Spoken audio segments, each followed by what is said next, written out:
সবাই একটু সাহায্য সহযোগিতা করবেন যেন আমার হাজবেন্ডটা সুস্থ হয়। টাকার অভাবে স্বামীকে কিডনি দিতে পারছে না স্ত্রী, এটাই লালমনিরহাটের হাতীবান্ধার সাদ্দাম হোসেন ও তার স্ত্রী সোহাগীর গল্প। সাদ্দাম ও সোহাগী দুজনেই গার্মেন্টস কর্মী, ভালোবেসে বিয়ে করেছিলেন, কিন্তু সুখের সংসারে নেমে আসে অন্ধকার। 2019 সালে সাদ্দামের দুটি কিডনি বিকল হয়ে যায়।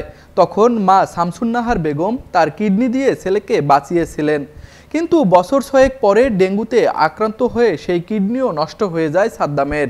এবার স্বামীকে বাঁচাতে নিজেই কিডনি দিতে চান স্ত্রী সোহাগী, কিন্তু তাদের পক্ষে কিডনি প্রতিস্থাপনের খরচ জোগানো সম্ভব নয়। ঢাকার মিরপুর কিডনি ফাউন্ডেশনের চিকিৎসকরা জানিয়েছে, দ্রুত কিডনি প্রতিস্থাপন না করলে সাদ্দামকে বাঁচানো সম্ভব হবে না।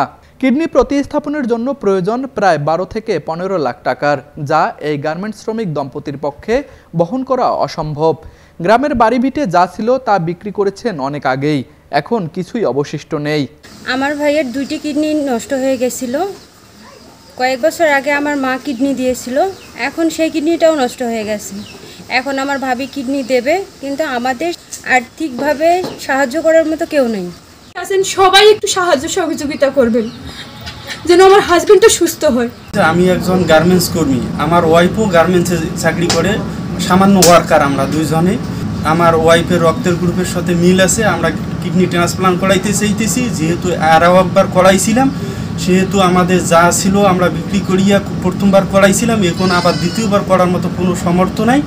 দেশ এবং বিদেশে যারা আছেন বা আমাদের ভাই ও বোনেরা, তারা যারা যতটুকু পারেন আমাদেরকে সহযোগিতা করেন, আমরা যাতে আবারও সুস্থ হয়ে আমরা যাতে চাকরি করতে পারি আর সবার জন্য দোয়া করতে পারি, আর সবাই আমার জন্য দোয়া করিয়েন যাতে আমরা তাড়াতাড়ি সুস্থ হই। একটি পুরো পরিবার আজ অন্যের সহানুভূতির অপেক্ষায়। সহযোগিতার অর্থ পেলে হবে কিডনি প্রতিস্থাপন, নয়তো মৃত্যু নামক কালো ছায়া গ্রাস করবে সাদ্দামকে। লালমনিরহাট প্রতিনিধি খায়রুল ইসলামের পাঠানো তথ্যচিত্রে ডেস্ক রিপোর্ট, RCTV।